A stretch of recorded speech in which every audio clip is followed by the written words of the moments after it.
Et si vous êtes nouveau sur la chaîne, n'oubliez pas de vous abonner et d'activer la notification pour ne rater aucune de nos prochaines vidéos. Que la paix et la grâce de notre Seigneur Jésus-Christ vous soient multipliées. C'est votre frère Marcel Sebolan Placide. Dans l'émission, vous savez, mingi top témoignage, cadre édification. On verra toujours que ce qui est impossible aux hommes, cela est possible à Dieu. Les actes des apôtres continuent. Nous sommes avec le frère Aruna. Autrefois, pour aborder qui sujet n'a sauté sur les hommes et les femmes qui ont consulté dans le passé les féticheurs, les marabouts, les faux prophètes. Est-ce que les conséquences néfastes et ça n'a pas couru là-bas? Voilà pourquoi tu profiter vraiment les lots. Partagez déjà la vidéo, commentez, envoyez vos questions et j'espère que Yahweh va nous éclairer. Nous sommes avec Aruna Blaise. Bonjour. Bonjour prophète. Vous allez bien? Oui, ça va par la grâce de Dieu. Amen. Je vous rappelle que M.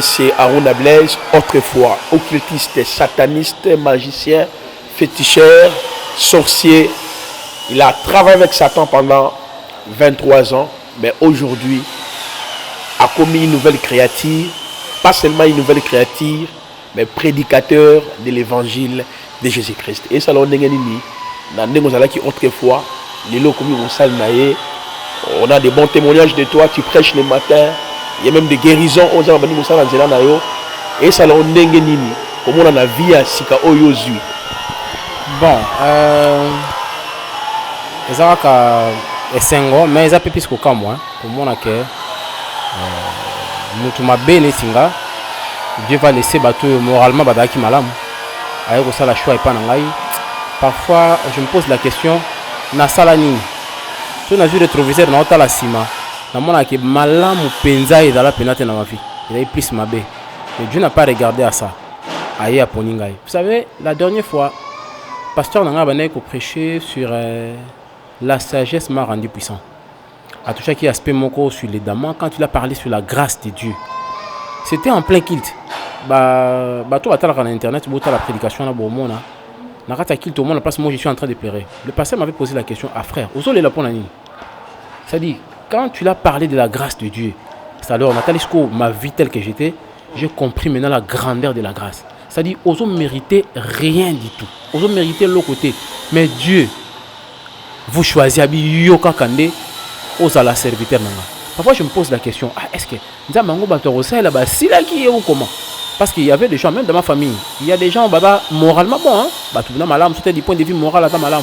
Mais Dieu va laisser tous ces gens pour me choisir. Il ne peut pas comment frère, voilà, j'ai tel problème. Est-ce qu'il y a au PCP conseil, à Yuki, est-ce que tu peux prier pour moi? Donc, vraiment, je me sens indigne. Il y a gloire nion ce n'est pas Jésus.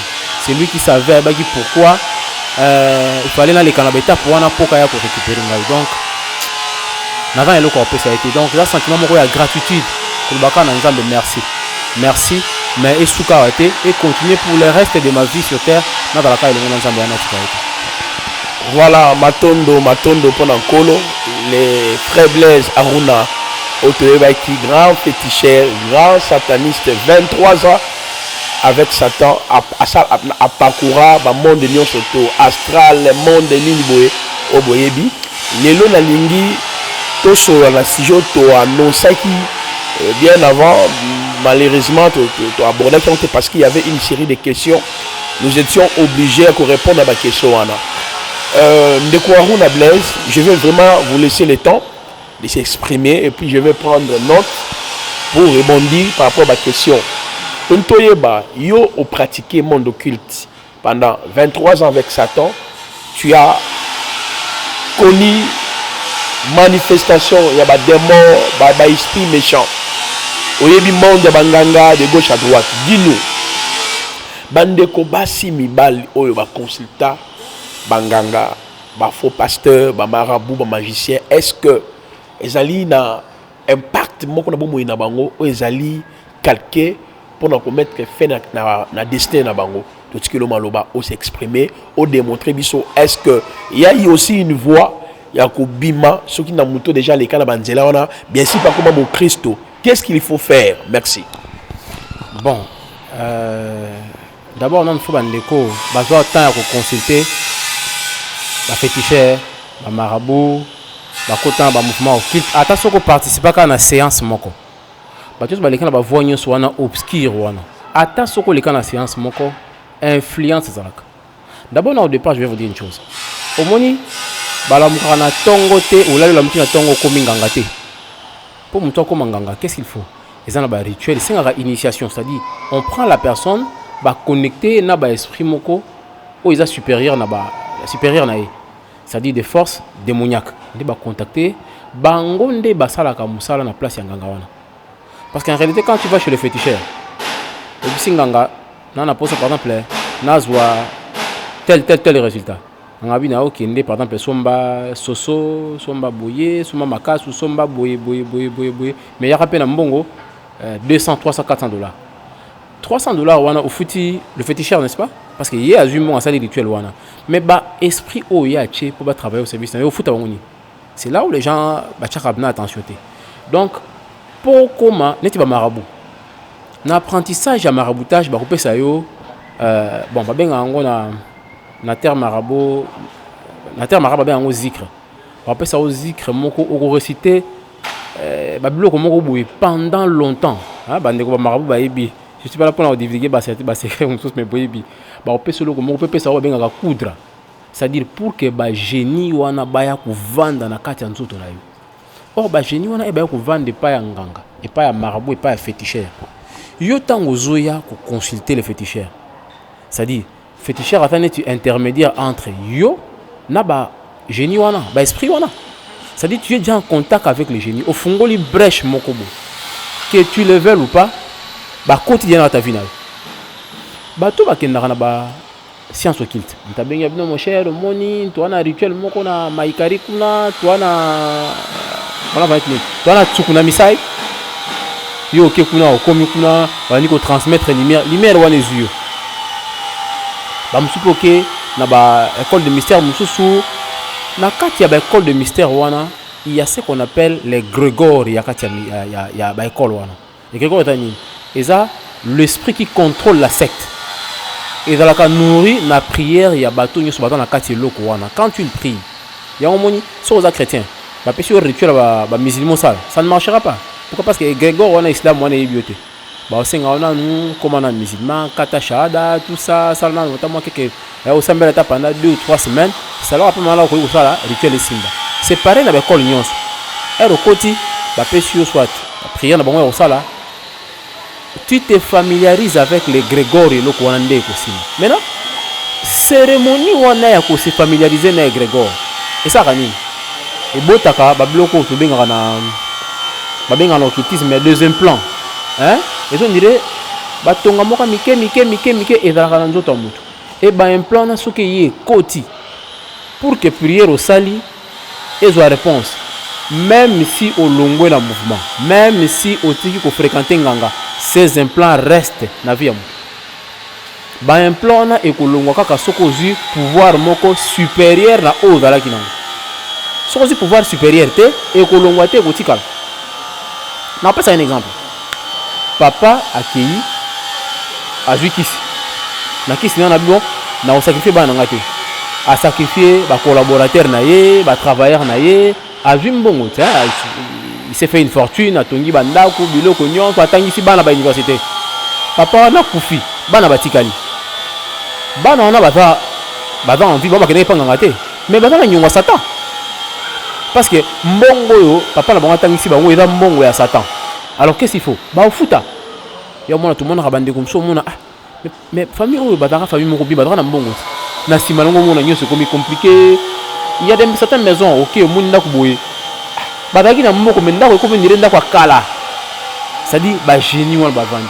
Ça dit ba dette wana ba implant wana etika laka. Ndeko nanga mobali, ndeko nanga ya mwasi.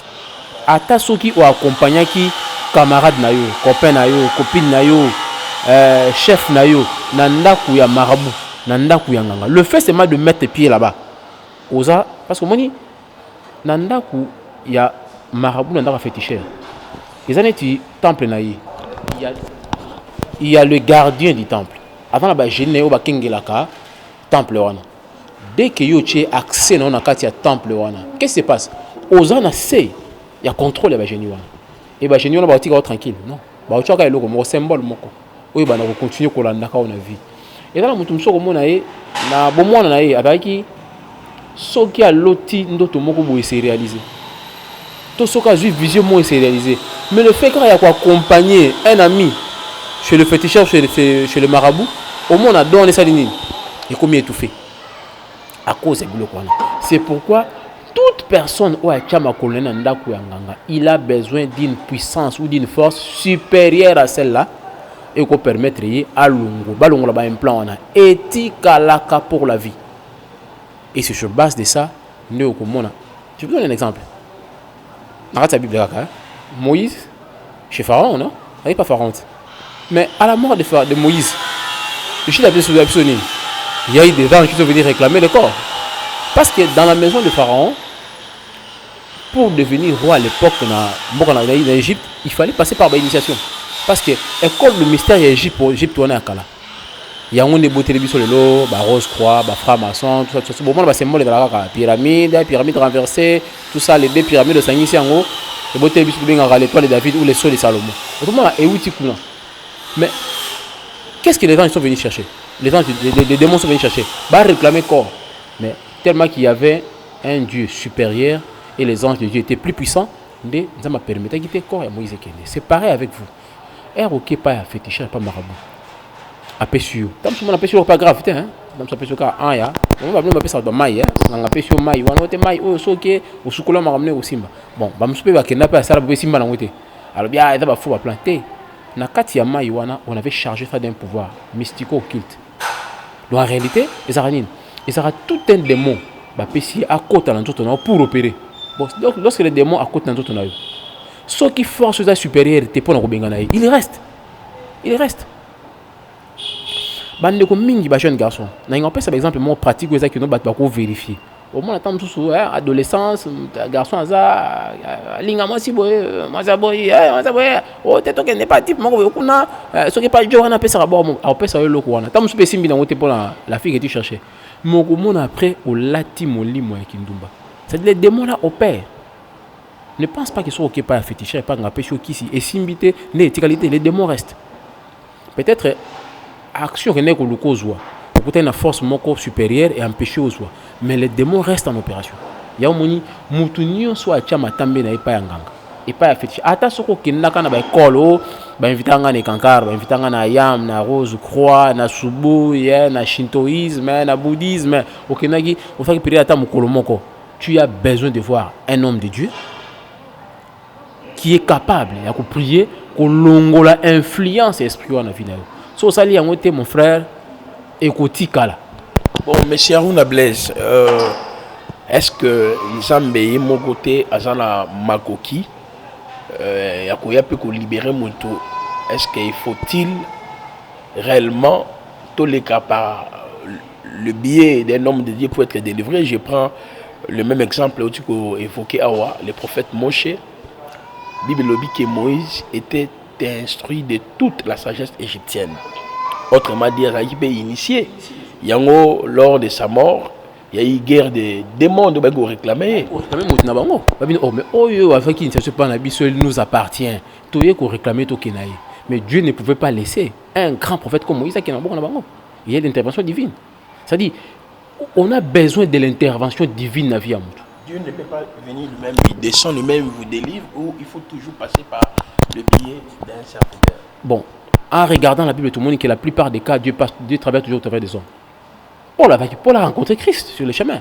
À côté de Christ, mais Tindi n'est pas à Moutou pour l'instruire. Il avait rencontré Christ, c'était une expérience extraordinaire. Mais à l'équipe n'est pas à Moutou, pas qu'il Kola. C'est comme ça que Dieu opère. Et on a dit, Soko Leka, tu as besoin de consulter les hommes de Dieu. Je suis allé voir l'homme de Dieu ou un délivrance, c'est qui? Peut-être j'ai peut-être la grâce au moins dans le bac. Pour illustrer biso délivrance nenge ndekazolo babomona nenge délivrance et les kaka c'était terrible. Yaki na bitumba David na Goliath. Donc na mukolo ndekwayaka pe na mukolo nzamba vistaka et pendant zoloba na sengi na régie bo salaka illustration ya vidéo na ye nenga zo ki délivrance na en un seul jour hier c'est là qui Satan pendant 23 ans mais na mukolo moko nzamba confondre ye milimo mabe ba pakati mbangu lobande ko na ngai au moins même nga mo fait avant natalaka quand je bon mon vidéo wana natala ngo pendate bato ba fa nga ba biki na nga otala ngo te na nga ba otala vidéo na te sala nga bete et puis je me pose la question tout parce que au moins là nga moko na bi na yebi ce que j'étais ce qu'on natalaka na jour moko hein nzamba salinga grâce na suite délivrance ah non Dieu est merveilleux c'est-à-dire il y a un moment attends ba pasteur dans l'église si y a un frère avec un mouvement mystico qui taille il faut bien l'encadrer parce que tentative ya kozonga yaka toujours nga peut-être na occasion mon pasteur a encadré ngai parce que so tali vie na ngai au moins que non na passaka au moins 70% ya temps na ngai na mon église c'est-à-dire nataka na occupation mon église où et ça là que parfois de le reste ma kambu na ngai dakata msusu 30% seulement. C'est-à-dire il y a beaucoup d'encadrement parce que le diable ne lâche jamais. Yo dans la qui pas naï au bénéficier au juste pouvoir né au longwe to bana maintenant ko dénoncer et ça va faciliter. Et ça va faciliter. Il y a des amis tu na bango ba meka ko longwa ha msu ba gata ebele ba kufa ebele mais biso zo ki opportunité qui grâce wana. Il y a on na zo ba keno soki oleki na be kol wana. Parce que quand tu passes chez le féticheur après qu'est-ce qui anime le fétiche? Vous croyez que ce qui n'est pas féticheur a zui nzungu, ah zui nzungu moko pour ba rituel bon, on a droit rituel moko. Ba zui tout ça dit nzungu, ba zui carapace escargot baché, ba zui mai baché, ba sali ba singa ba pesi yoki bomba na ndako. Tu crois que est-ce que ça nzungu wana mai wana na ba kori wana ndé muté ko pesa yo résistant à musala temps pour ça? Non. C'est là où les gens ne se posent pas de questions. Qu'est-ce qui anime le fétiche? Et on dit pas rater. Qu'est-ce qui anime le fétiche? On vous donne un fétiche. Oui, mais qu'est-ce qui anime ça? Or, il n'y a que deux éléments qui animent le fétiche.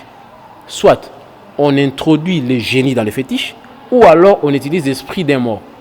Ce sont les deux éléments.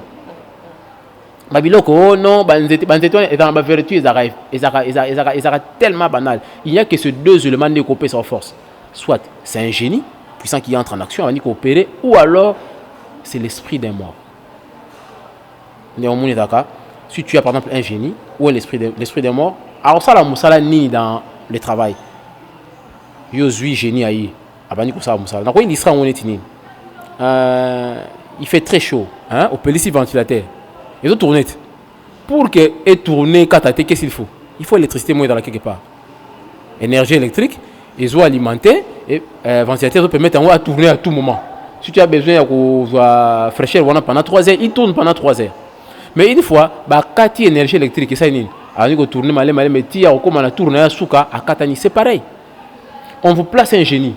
Alors ça est le moussala. Mais quand tu seras fatigué, on a besoin il aura besoin de l'énergie. Or, dans les cas d'espèces, l'énergie, c'est quoi? La plupart des cas, c'est le sang. Il y a un rituel, il y a un ngombe, il y a un soso, soso qui est ngombe, les cabris, c'est-à-dire, on peut un même, on peut un tabac, on peut un ngombe, 2, 3, 4, 5, 6, 7, 8, 9, 10 ngombe, on utilise le sang. Mais à un certain niveau, on peut ça. C'est-à-dire, énergie et permettre et alimenter le génie ou le démon au hasard qui anime fétiche. Vous voyez maintenant le rôle. Mais ce qu'on yo se débarrasser de l'eau bon, comment dirais-je, le talisman qu'on t'a donné, le support qu'on t'a donné, tu t'es débarrassé du support, mais tu ne t'es pas débarrassé du démon au hasard qui anime l'eau.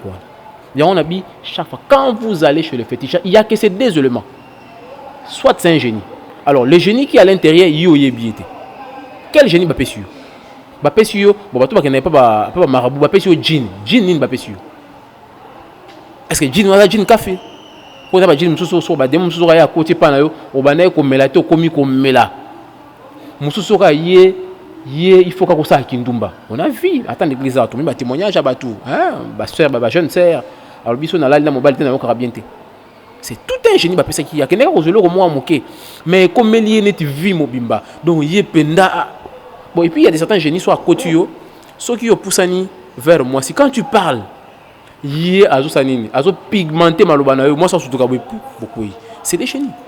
ya moni bato bandeko basi o mingi bakenda epa ba marabu surtout biso bino basere na biso ona kende basukola nga po koluka mwana bajo balinga ngai nakende kende luka mwana okende luka mwana epa ya nganga bon je ne sais pas mais je crois que c'est pas l'endroit idéal au moins bandeko na biso bataka na ba mouvement mystico occulte kutu eta mimi ne religion mo boza bon c'était le nom so boké na ba religion bo mona ndenge ta nini au moins ka type wana na mbongo ebele ata na bana ta musu 6 7 mais ata na mwana moko ya kizengi au moins moko boya ata genre bana na bazaka nini le monsieur est en contact avec le monde subtil les armées mis na plan astral siko ba génie oyo ba travailler na plan astral ndé ba obligé pour tout travailler non bien il faut to ya ko vendre na ndako no boya comment moi no ya bota wana tu ne peux pas les cabana wana et puis au moins bana wana papa ba no linga e boko simba mwana na te c'est le génie qui vient habiter dans la famille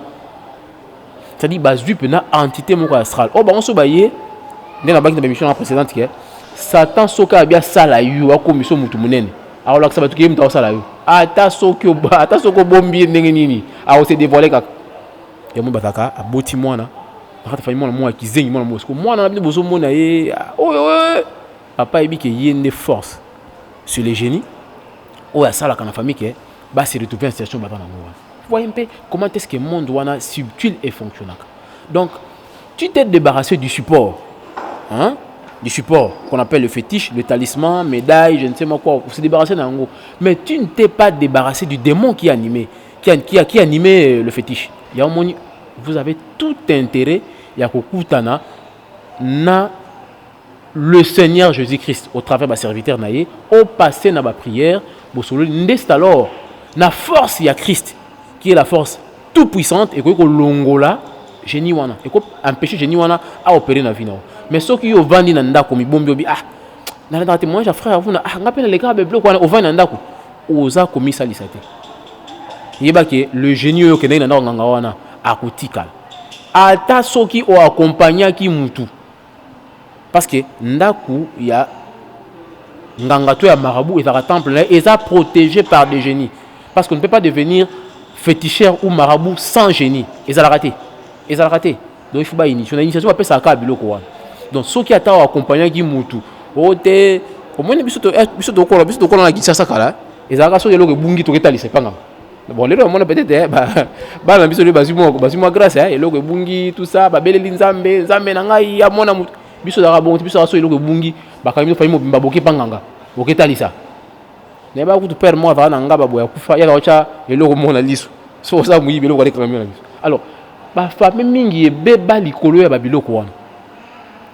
bakei ba maman ngana to na ko talisa parce que bijou ebungaki parce que mbongo ebungaki mais influence wana elanda bana ya moni toza vraiment na intérêt wana ya kuluka nzambe pe nzambe ya solo ezaka Yesu Kristo ndako sa wote ki ono te moni maître wana ya lokuta maître wana soka ya olongola génie wana avec inférieur après sur notre génie plus puissant et on continue à souffrir le Dieu véritable c'est le Seigneur Jésus-Christ. Voilà, les dieux véritables, c'est le Seigneur Jésus-Christ. Témoignage, il y a frère Aruna, Eza, tellement mon aîné, a sobeta makambo yo, yemoko a pratika. Rappelez-vous que dans le numéro Moussou Salobaki, après ça même, pasteur, qui ça va prophétie, au fond, là, troisième œil pour la Kosakola. Il a travaillé avec beaucoup de pasteurs à Matadi. Même ici à Kinshasa, donc d'où au développement aspect bakota banganga bakota bakoluka kobota koluka domination mais que pensez-vous par rapport à l'expérience bien sûr aux gens dans le monde occulte na bandimi o bazo sambela pas pasteur la ta bracelet toujours mon on lelo commis na l'église ebele à Congo ba bengo ba point de contact yango je permettre muta kota na relation avec le monde des esprits. Vous avez un mouchoir, il y a Baté Longadadi, au Tiango Namoutou. Moi, je pose la question, mais en même temps, dans la expérience, on a vivre, on a une église pour ne pas citer les noms. Bozo Mafuta, Bozi Photo Pasteur, Bozi Mouchoir, Boté Namoutou, à des fois on priait, on a bougé dans l'église charismatique, l'église traditionnelle, l'église charismatique, et ça partout dans le monde. on a besoin de point de contact sur le bracelet. Est-ce que Makamouno se tourne de Kwaruna? Est-ce que ça kilt dit aux démons ou bien ce que ça yango mais na bandi miwana nyo se tourne? Qu'est-ce que Nzambe? Est-ce que Nzambe a ça la moyen mon côté que pour na baïline ba la délivrer na ba pratique wana?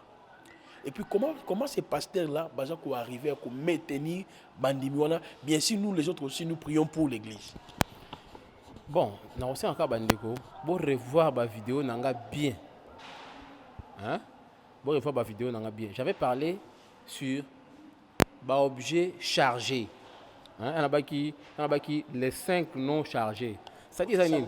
Les 5 noms, on peut ça kaka comme mon corps la cabisso on peut ça les 5 noms. Les 5 noms, c'est-à-dire non mon est relatif dans le plan astral, mon qu'on a plan causal, mon qu'on a plan supracausal, mon qu'on a plan éthérique ou le plan monumental et mon qu'on a un plan autre qui sache quand on a le lobby. C'est-à-dire comme dans le plan astral, on appelle ça qui hein, on appelle ça qui jot niranjal ou dans rapport au plan astral. Et on a causal ou causal. Donc c'est un peu ça. N'a pas qui boy, ba charge à quand on a pouvoir occulte. Dadi nabino, atekelibino bracelet. Atekelibino mouchoir. Atekelibino, mamso atekapé maï, mamso pe huile d'olive.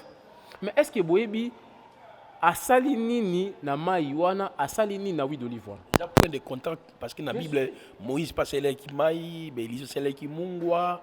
Il y avait les chandeliers, il y avait point de contact au même Nzambe dans l'Ancien Testament. Il y a un sacerdoce pour Nzambe. Est-ce que toi on a besoin de biloko dans le Nouveau Testament? C'est ça le problème. Sacerdoce au tozanango lelo. Est-ce que tu en as besoin de biloko? Nous avons un souverain parce que tabernacle à Moïse et là qui Moïse a ça là selon le modèle qui lui a été montré. Or le véritable tabernacle ça l'icône dans la cité. Oh, moi, il y a une préfiguration. Le véritable tabernacle, c'est au ciel. Et le véritable souverain sacrificateur a maté avec son propre sang. Toi, on a besoin de l'eau qu'on a sur Yamabélé? Je ne pense pas. Comme il côté à ma casse. Pour baoter à Madame. Pour baoter à Madame. Dans la monde, il y a encadrement dans ma casse. Donc, la Bible, comme il y a ma casse. Bon, et ça grâce. Et ça grâce que au se répand, c'est-à-dire nzamba zuyo ponga na kuluka nzambe nzamba kanga na makasi ya meminga ne pas ya muto yo akoi kwa nkatenga bien, c'est-à-dire nzambe moka bayi que pour un homme comme celui-ci na mabe ebela sali il faut une telle personne pour encadrer yakola ya moni nazo kokende ok on a dit merci beaucoup na papa ngai parce que jusque là en tout cas on a tout expliqué 70% du temps nanga c'est à l'église 30% pour le bloc à monsieur Mickey c'est vrai moni ne bandeliza la ka moi mbeba mais film ou peta pembeni boyete zaka pona bien ngai. Mais je crois qu'après 2 ans, moi, ça dit bishop, prophète, pour nous à la carte, bon, mon lobby comme apôtre, bishop, prophète, évangéliste Aruna. Est-ce que c'est possible? Tu n'as déjà moi l'ensemble, tu as déjà belé. Quand ça déjà moi l'ensemble, qui déjà belé. Le reste voilà. Oui. Babi n'a pas point de contact, oui. Point de contact avec quel genre d'esprit? C'est ça le problème. C'est ça le problème. Or, on a besoin du Saint-Esprit. Pasteur n'a pas éliminé bilo kwate, a été que la bino. A kenango wapi? Parce que nous voyons, moi je connais même pasteur Moussou Babouaka, prophète Ming. Pasteur Pena Badara Blo Ming, mi prophète. Pour baton bani comprendre un prophète Ming, un prophète Placide. Bino un prophète Boni bilo kwala trop. Moussou Badaraka azui huile d'olive. Dans ce moment bino na mona ngo huile d'olive, azui maï, a kenango pas prêtre. Hein? Prêtre sali bisala sala, ya azui côté que la batou. Pourquoi ne pas tenir pas prétendre que ça me pour ne pas bah mi sous payer mais tu m'as dit ça attends succès mi colo là ça tu as bleu mais donc quand tu pas et pas un chaman et pas mutu moko boye à terre mabonga on pas terre à bien té hein attends moi expérience moi Mickey il ne maîtrise même pas le plan occulte c'est-à-dire à tatonaka chaman est à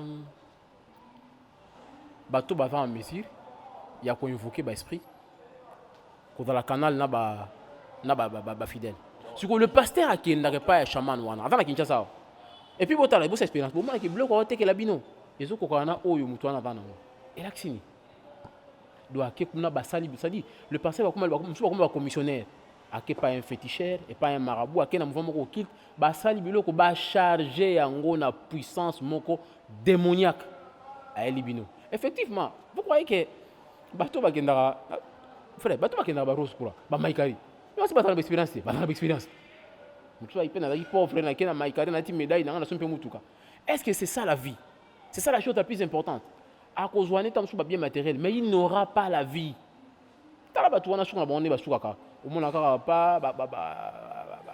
À pratiquer bilo ko ne wana azuba fonction mine na mboka na suka mona ko maladie ba AVC blo mwana ndima yo ero ke ndeko zwa mafuta na ba ko tekela wana mafuta na eutaki wapi elalaki wapi mai yo ba tekela wana mai wana eutaki wapi et bon ceux qui va charger qu'on a pouvoir moko occulte ndeko ngai bato ba kene pas marabout hein bande ko biso mingi de lopo le ba kinoa ba komi ay ko mpe monnaie contre ne pas marabout ba pesa pe maït. Oui, je peux faire maï, je peux faire biloko, ok, okundi. Mais ce qui m'a pas pêché au maï, passer pas pêché au maï, pose-toi la question. Différence c'est ça.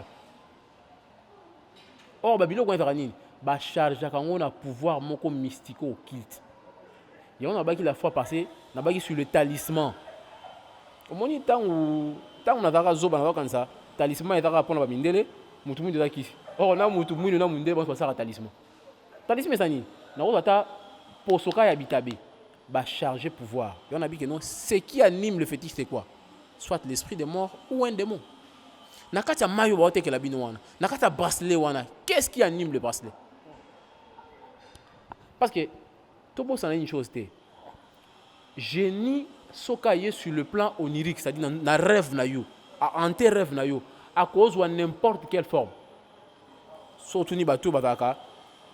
Bato va s'en mari to femme de nuit et ça ranine ah dans l'autre jeune fille moko ya quartier qui toko il non s'en est pourtant il a jeune fille on et ça vieux moko boya sortir ça premier noana c'est pareil le pasteur a sali alliance na ena ba génie na ye azu eloko na ye parce la tekeli bino yozui c'est comme nanda au comme on appelle un géant belo na tanda et après chez on a pour azu le pasteur na lobi ah na monaki oyo ko témoigner est-ce que c'est réellement Dieu? C'est réellement Dieu? Ya moni na Kinshasa lelo on a maintenant du mal à koueba le vrai et le faux. Mais constamment, on a sali et pas na biso ba congolais. To lingara plus le faux que le vrai. OK. Soko moni mo sala nzamba va tellement simple, tellement humble. Abiyaka to bonde la seigneur lo côté congolais lingara bloko za simpleté. Congolais lingara bloko za di sensationnel. A lingara soka ye wana mon na biloko mo moto ezopela. C'est ça des oboma biso ba congolais. Voilà, je crois, Oyezali, l'appel à la repentance, surtout Oyo, assistant à ma pratique fétichiste, occulte, démoniaque, satanique. Il y a un temps, on a délivré Bino. Comme le frère Aruna Otukoloba, nous avons délivré Libota, attendra toujours Moutou. Dans Exode 3, il a envoyé le prophète Moshe Ayaki pour la délivrance à Israël. Nathan Noé Ayaki. Abraham, voyez, même si Nathan Christ a pour nous libérer Bissot. Le même Dieu qui a délivré ses frères pendant 23 ans a travaillé dans le monde occulte.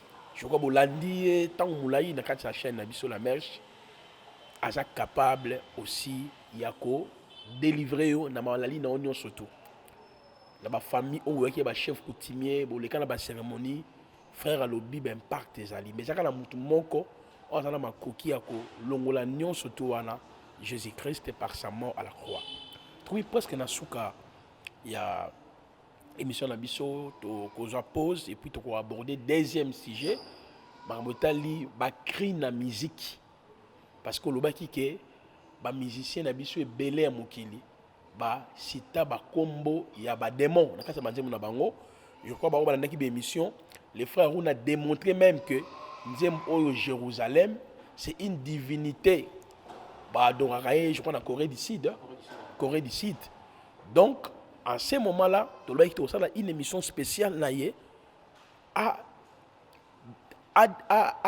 décortiquer ba cri satanique oyo. Et ça, la musique de congolais, même il y a des bandes dans mon kili. Voilà, tu as un deuxième sujet avant de la pause.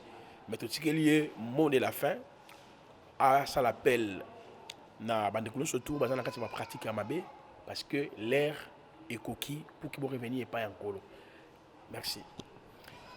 Na zo senga na yo ndeko na ngai.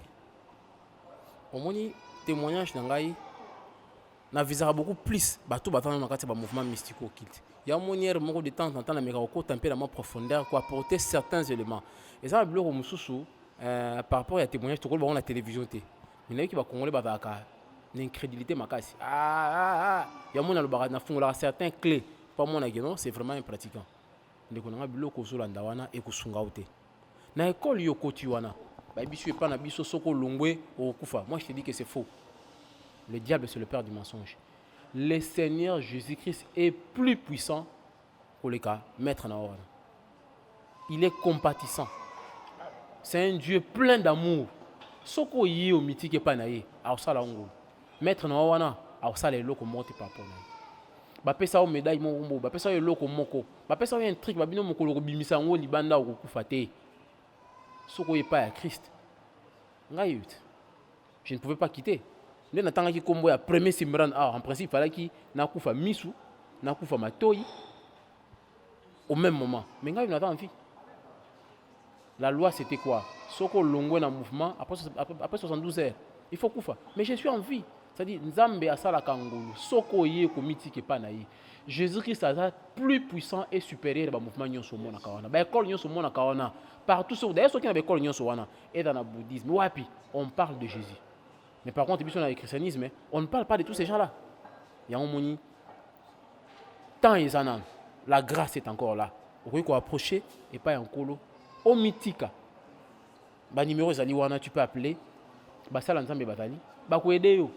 Potika kolanda kaka témoignage après Aruna te lokola émission te na lingi soko landi ozwa pe décision ya kotika nzela wana ya mabe oya pa ya Christ yo pe mosali Nzambe ozolanda émission ba témoignage après Aruna et permettre yo o édifier bana Nzambe OK bisali bota na Nzambe. Je suis là, je suis votre frère Nava Aruna Kims sur Facebook HAROUNA. Na Facebook, na WhatsApp c'est les plus 243 099 00 46 421. Plus 243 99 00 46 421. Merci beaucoup Tokomi Nasuka émission Nabiso. Le numéro est affiché na ban et écran na bino à évangéliste John Moponte. Soko Benguié aux UET comme les messages. Nous croyons que Jésus-Christ est le même hier, aujourd'hui, éternellement. Il est capable de te délivrer comme à salon la vie à notre frère Aruna. Voyez, partagez, commentez, envoyez vos questions et j'espère que pour que tu répondes à ma question de vidéo sur ton père. En attendant, nous allons clôturer l'émission dans témoignage d'ailleurs et puis nous sommes dans plateau pour nous aborder deuxième sujet nabiso na mamweta li le nom il y a des démons dans la musique et puis qu'on invoquait des démons inconsciemment beaucoup de croyants bah ça dans la il y a musique. Nous clôturons par ces éléments. Merci.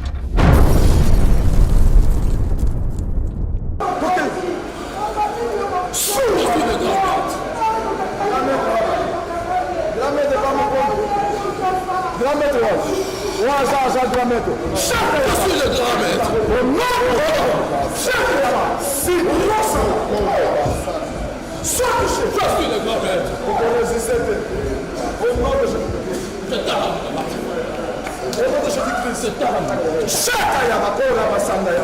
Je suis le grand maître. Jésus-Christ. Sois touché. Sois touché. Je suis le grand maître. Au nom de Jésus.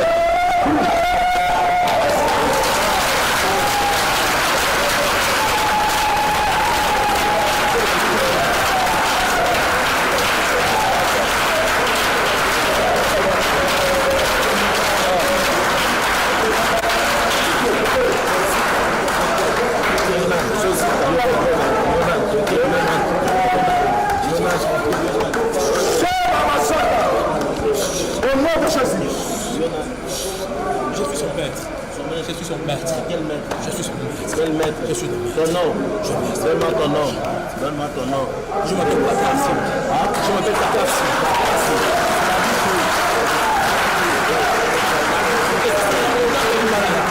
La montagne de quoi? Delimaya. Ça se trouve là. Ça Ça se trouve où?